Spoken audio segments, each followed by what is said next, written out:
we will now go step by step through all of these 5 major trends.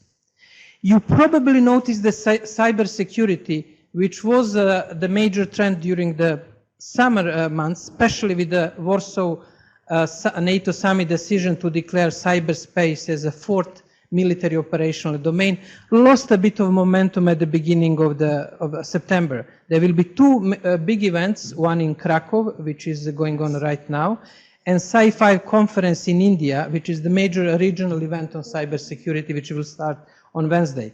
We'll report on both of them in our Digital Watch newsletters. Now, IANA transition is the first major trend for September. There have been many writings, quite an intensive coverage on IANA developments and crystal ball exercise, what will happen on 30th of September. For those of you who have been following it from time to time, I just would like to make a quick recapitulation what's happened. US government from the very beginning of the ICANN in 90s indicated that it would like to pass the sort of supervision of ICANN to the global internet community. This process started with affirmation of commitments 4 years ago. The build-up for the independent and ICANN started in that and with affirmation of commitments. And then in March 2014, US government announced its intention to transition its oversight of IANA function to the IG community.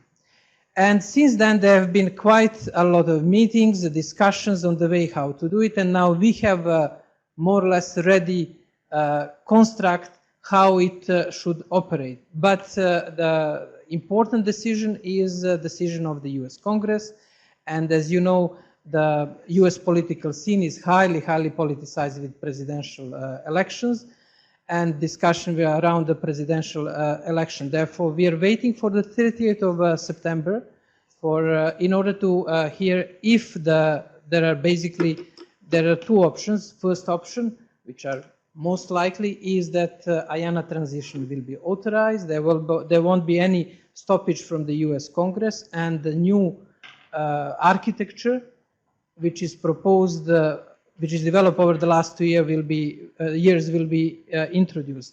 The other possibility is that IANA transition will be delayed for 1 year, and we have been monitoring the main write-ups and discussions in this field.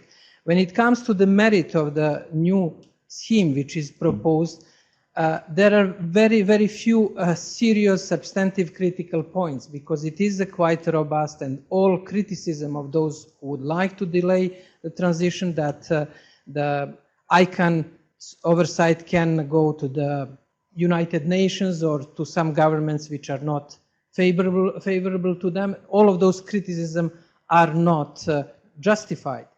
Therefore, when it comes to the merit of the discussion, it is clear that the proposed system is robust enough, and it should be implemented.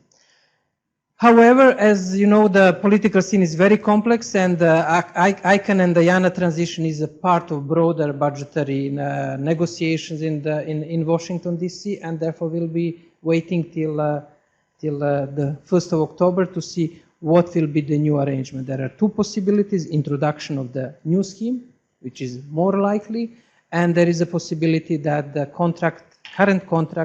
current arrangement will be extended for 1 year. Now, what is the relevance for these hypothetical developments? The first one will remove one of the most contentious issues of digital debate and internet governance since versus process from the agenda.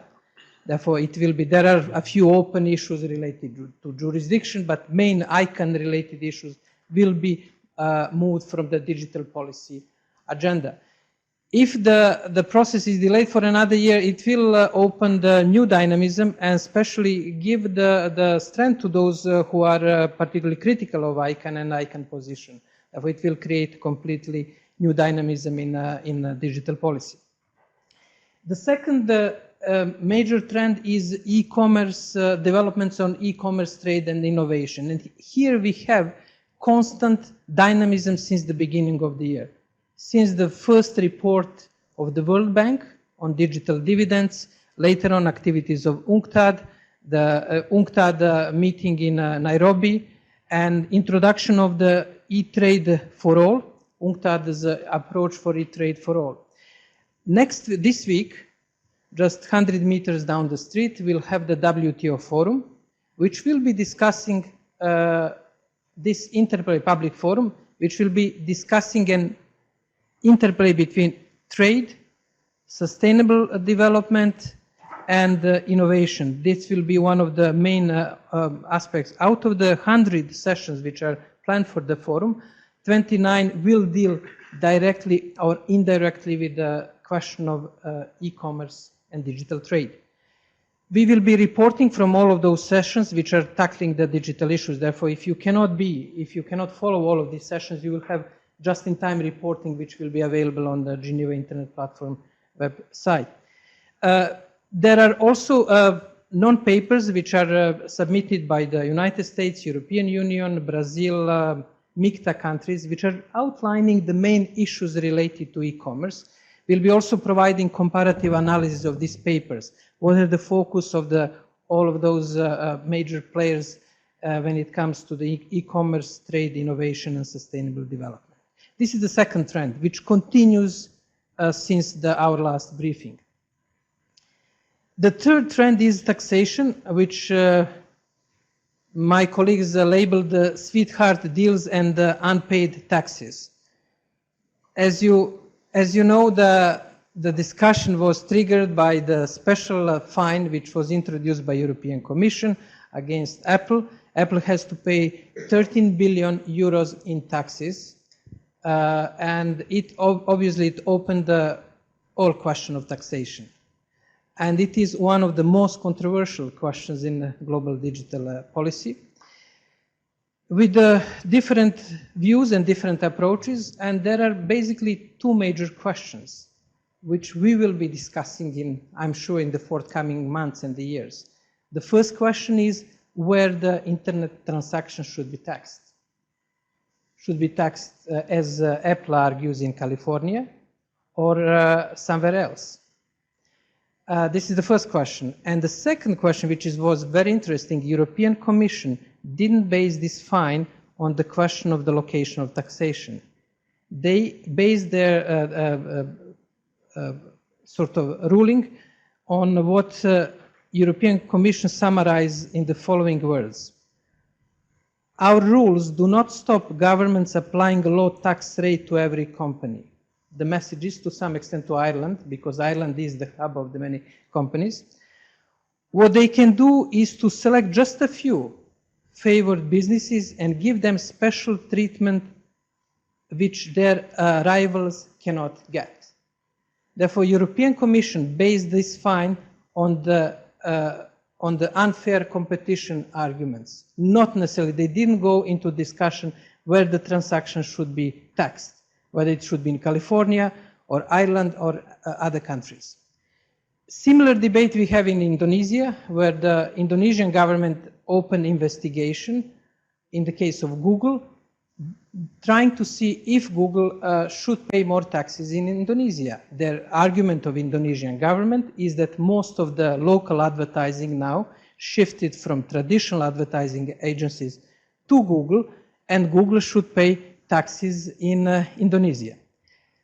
Now, the issue will be, it's one of the structural issues, and especially in the time when the governments are trying to reduce, they're under pressure to reduce their expenses, to increase their income, there will be more and more pressure to address this issue of taxation. One of the useful guidelines is OECD taxation guidelines, so applicable to the internet, and it applies to the traditional e-commerce transaction, where, for example, you buy the book online and the book is delivered via Amazon or another service.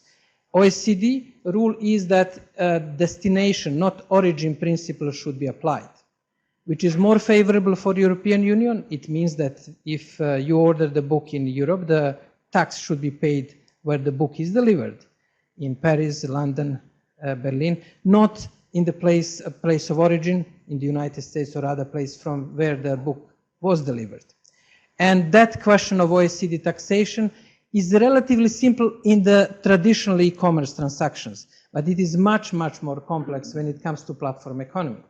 Because Apple argues that they should pay taxes in California because this is the place where they are developing their new applications, and it's fair to do it there. The other argument is that taxes should be paid at the place where the transactions are made. Therefore, this issue of taxation will remain on the agenda, academic and policy agenda for quite some time. Fourth trend is related to net neutrality and so-called BEREC guidelines. BEREC stands for Body of European Regulators for Electronic Communications. This is the European Union body which gathers national regulators to discuss application of the telecommunication rules. As you may recall, in November 2015, European legislation on net neutrality was adopted, and it had relatively strong rules on net neutrality, but with quite a few exceptions. And the discussion started how to treat those exceptions, and everybody was waiting for the BEREC guidelines and ruling. They are not compulsory, but they're like OECD guidelines. They are not treaty or sort of ruling, but they are usually observed by member states because they are also, all member states participate in negotiating them. What is the BEREC interpretation to the exceptions of the rules of net neutrality? They find that 3 instances when the net neutrality can be breached or suspended. The first one is traffic management to comply with the legal order, whatever is legal order by courts or other authorities, and if it implies net neutrality, challenge to net neutrality, that should be followed. Second exception, which is quite vague, to ensure network integrity and security. And third one is to manage congestion on the internet. Just for those of you who are new in this discussion, net neutrality means that all packages, all internet traffic should have the same treatment, regardless if it is a corporate or individual. And that rule was established in the United States by a Federal Commission on Communication. And it was the BEREC discussion, and BEREC interpretation is quite important. The comments from our experts is that it is still vague, although it puts some sort of more concrete elements. There will be more discussion about interpretation of the BEREC ruling, and we are going to have a webinar next month on the 6th of October with the key person behind the negotiation of the BEREC rules on net neutrality. The fifth general trend in November is the tackling on extremist materials online. As you know, one of the major challenges in the fight against extremist and terrorist movements is the use of the internet for the recruitment and for the promotion of the different causes related to extremism and terrorism.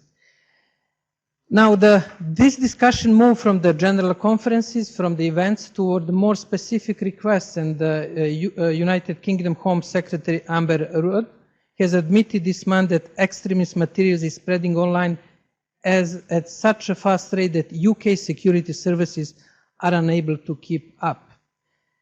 His statement was followed by the comments from the UK Home Affairs Committee report, which also requested more actions from Google, Facebook, Twitter in reducing the possibility for the extremist and terrorist organization to use this platform for dissemination of information and recruitment of the new followers.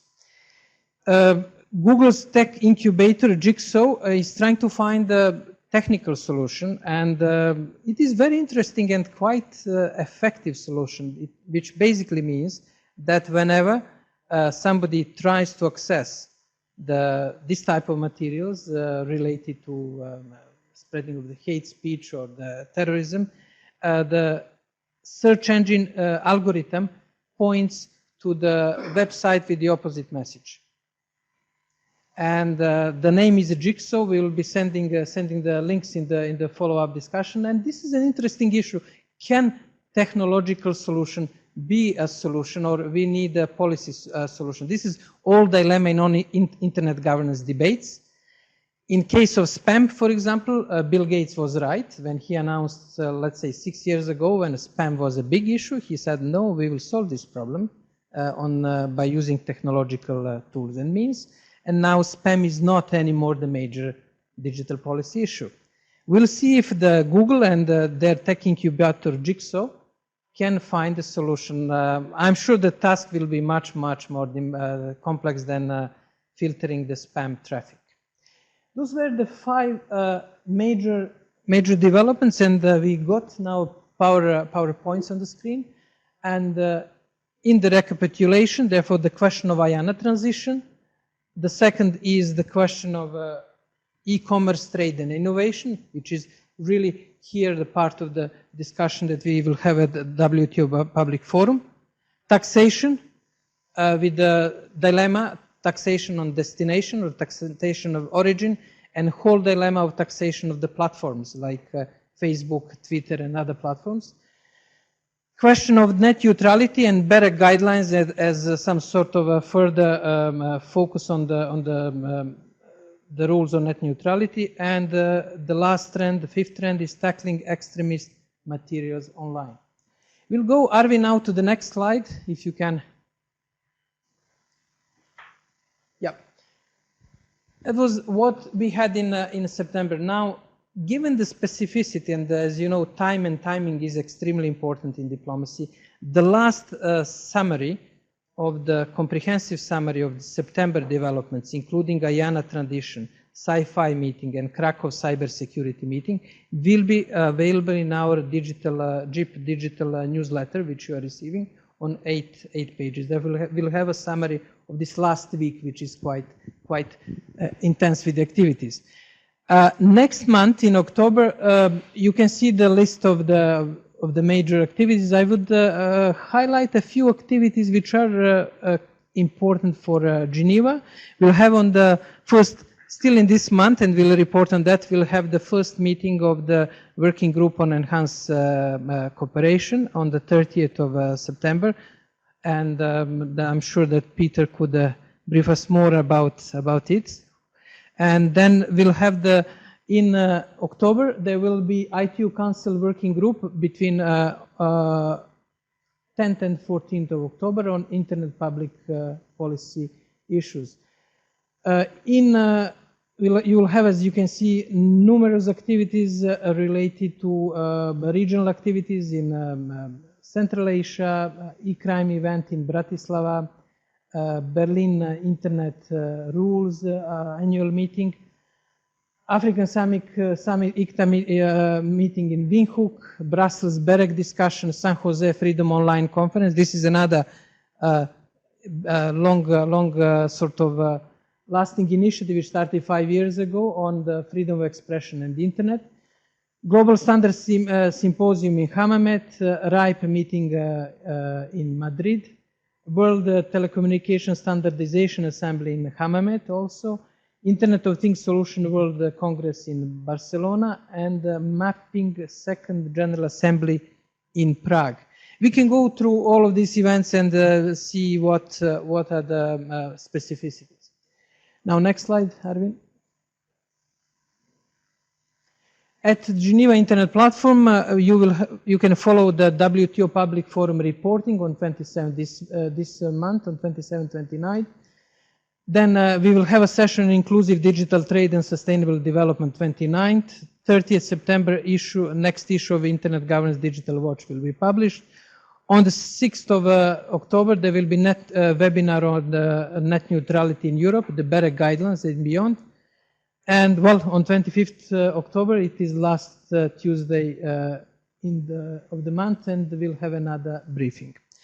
Now, that will be more or less all on these 5 major trends. You have materials with a barometer and other indications. Now the floor is open for our colleagues online and in Belgrade and Tunis hub, and for our friends here in the room in Geneva. Please.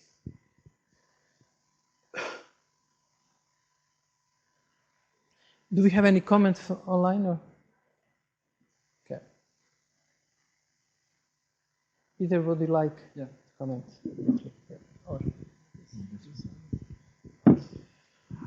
Thank you. As Jovan mentioned, we are going to have the first meeting of the working group on enhanced cooperation this Friday. I can feel a considerable excitement about the meeting, even though it's going to be more procedural than substantive, but I would like to have some discussion of substantive issues.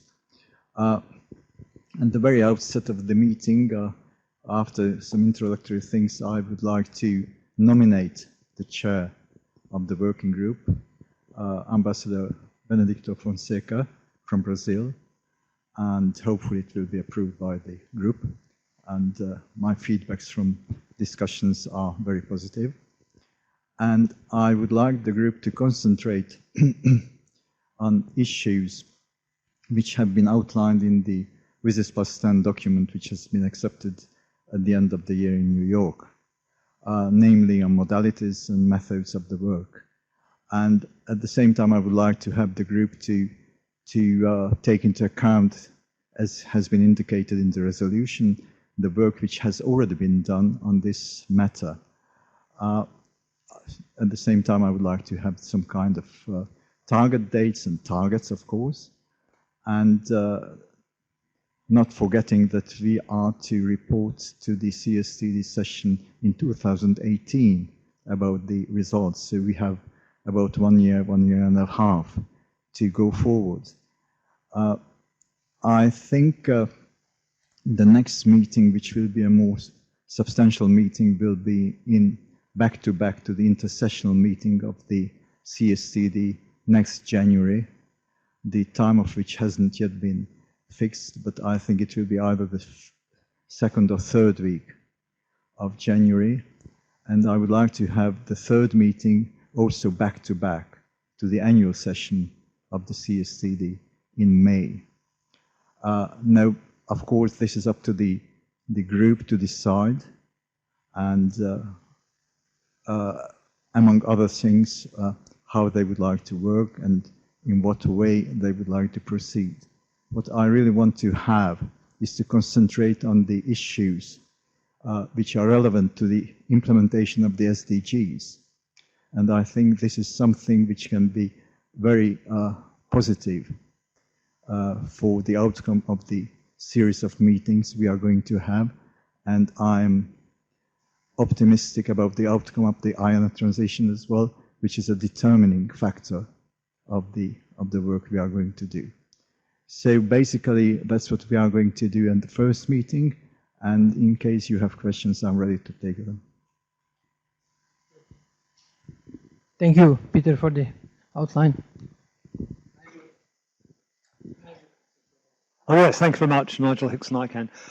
Just 2 points, if I may. First of all, to say thank you to Peter. A number of us here are members of the working group, and we're very much looking forward to Friday and a very constructive discussion on enhanced cooperation. As you say, the whole notion of enhanced cooperation, to an extent, is tied up with the notion of one government, i.e., the United States, having a sort of dominant role in terms of internet architecture.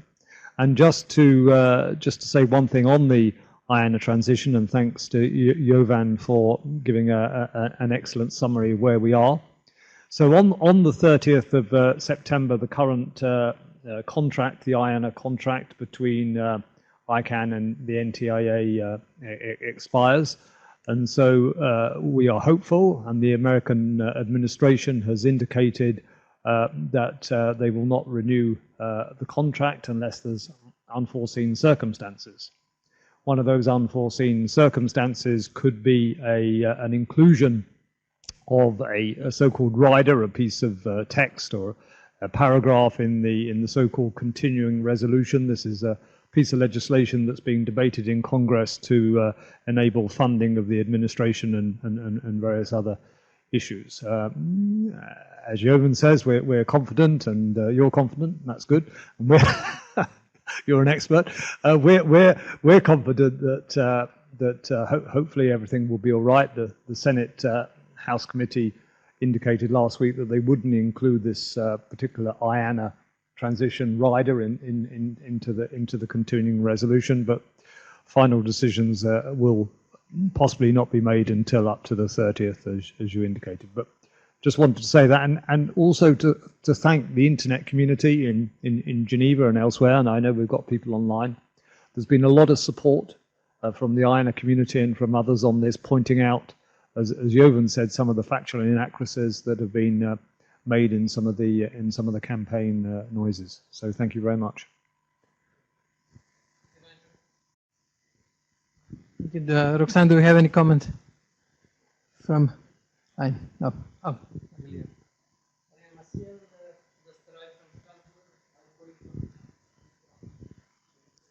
Thank you, Jovan.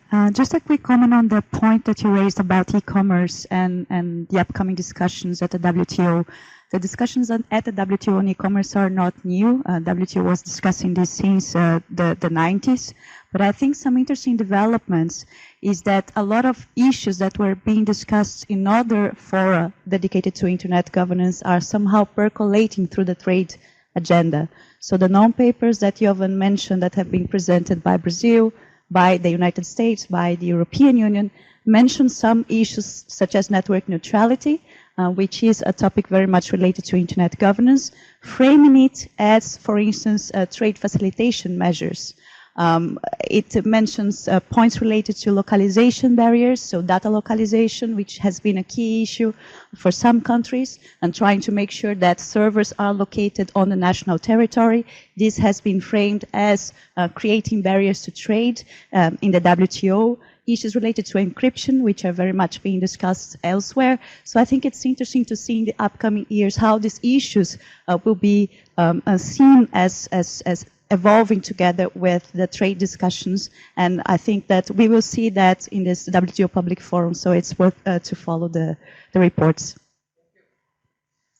Thank you, Marilia. Therefore, you will be probably receiving calls from your colleagues involved in trade negotiation and asking this question, what is net neutrality, what we can do with the encryption, and this is an interesting development where the whole debate could be reframed and anchored into specificities of WTO. As you know, each organization in Geneva has its own DNA, the chemistry that exists in the rooms, and WTO is definitely special when it comes to terminology, way of addressing issues, way of discussing, and including the community. The WTO diplomats are very often, they have their own receptions, their own discussions, their own meetings. But it is interesting how these issues, what Marilia just mentioned, net neutrality, question of encryption, data localization, will be now reframed in the trade discussion. Okay, that's fine. I think we tackled the major issues. With this, I would like to thank our colleagues online who were following this, the colleagues in Tunisia and in Belgrade hubs. They will now continue with the regional discussion. For Southeast Europe hub, there will be online space where people from the Southeast Europe will continue discussing the regional developments. We'll be also having the video from Indonesia and Tunisia. And on this point, I would like to conclude our global briefing. Here in Geneva, we'll continue discussion with some refreshment and here in the room at WMO. All the best for colleagues online. The global briefing is closed. Please join us. Hello everyone, I'm Tasnim from the IGBriefings hub in Tunis. Today I will be speaking about one main topic, which is the restriction of online freedoms in some of the MENA region countries. Starting with Morocco and the VoIP ban, from early January 2016, Moroccans can't use voice over Internet protocol services of their 3G and 4G mobile connections. The three main telecom operators, Morocco Telecom, Meditel and Enwi, came together to this decision, wanting to boost their revenues from international calls. However, Morocco's Telecommunications Regulatory National Agency justified this action by stating that VoIP services and free internet calls don't have the required licenses. Angry telecom operator customers protested on social networks by signing online petitions and unliking the three telecom operators' Facebook pages.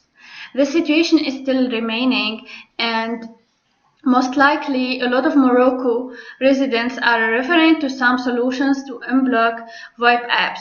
VPN service provider is one solution, which masks IP address and help relocate. This will drive me to speak about another case of restriction which is related to virtual private network. The United Arab Emirates updated the laws regarding IT crimes.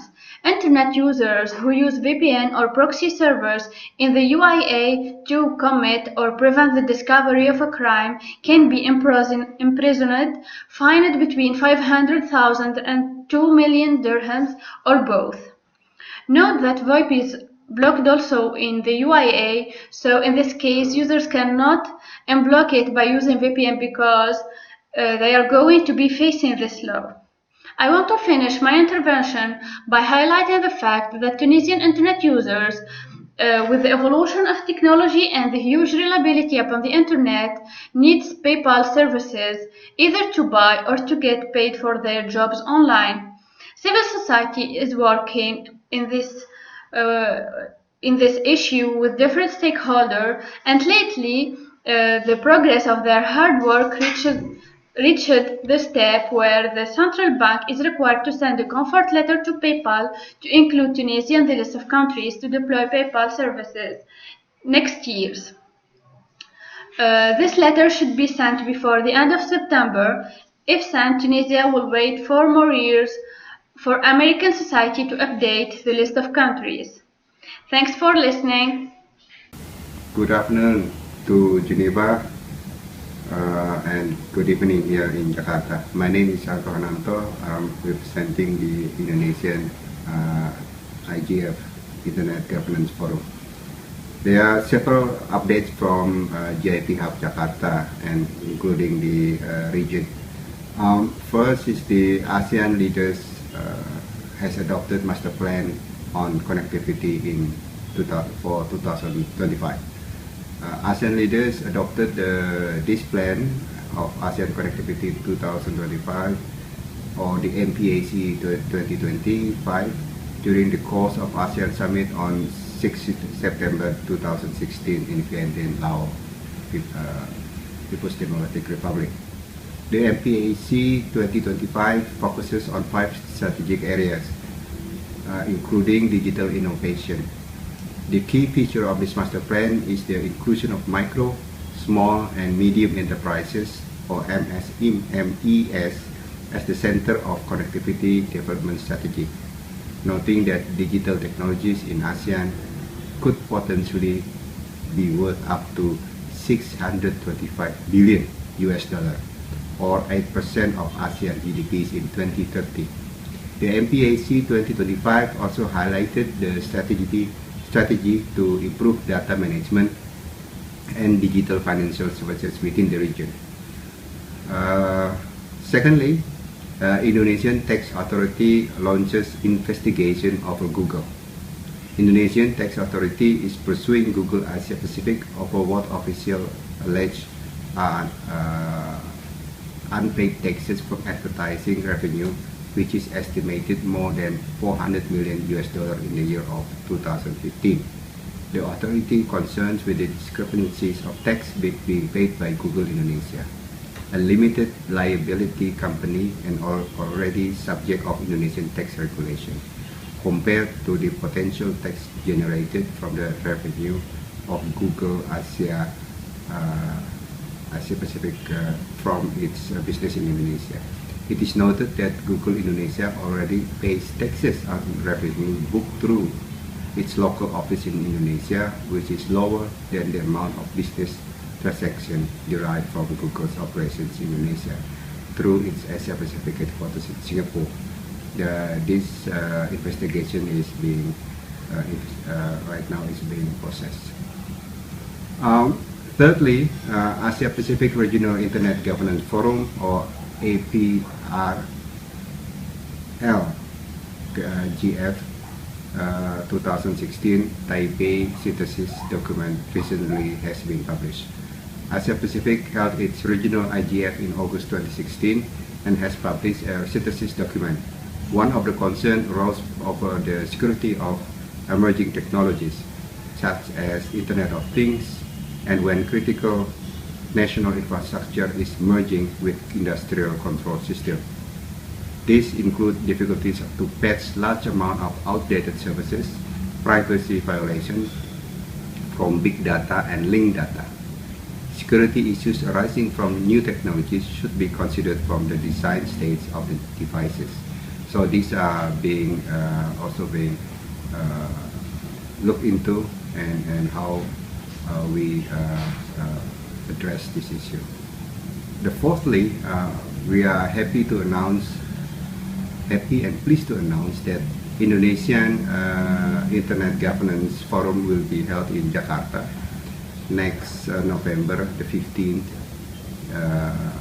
and the overarching theme of the event will be strengthening Indonesian digital self-sufficiency, and hopefully it will be attended by those stakeholders in Indonesian governance and also the public. And this is the series of Internet Governance Forum which is being held in Indonesia. That is all from the GIP Hub Jakarta. See you then in the next GIP Hub. Thank you. Good morning, Jovan. Good morning to everyone.